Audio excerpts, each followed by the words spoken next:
si Joshua. Manda ka sa akin. May Joshua, Ivana, kayo ba yung nagkalat dito? Ewan namin, Queenie. Hindi naman kami nagkalat sa bench nyo, Baka yung lalaki. Oo nga, Queenie, yung lalaki nakatambay. Kanina pa siya kumakain ng chicherya. Sigurado ba kayo na siya yung nagkalat dito sa beach namin? Kasi parang ngayon ko lang siya nakita dito nagtambay sa beach. Siya talaga yan, Queenie. Kanina pa siya dito. Oo nga, Queenie, siya talaga yung nagkalat. Puntahan mo na lang para tanungin. Ayaw ko puntahan ni Ivana, baka masuntok niya ako. Hindi naman siguro, Queenie. Ang ganito na lang, kung sasamahan ka na lang namin.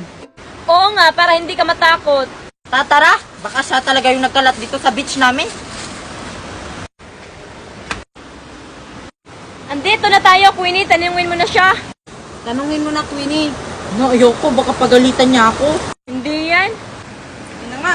Hoy, ikaw ba yung nagkalat dito sa beach namin?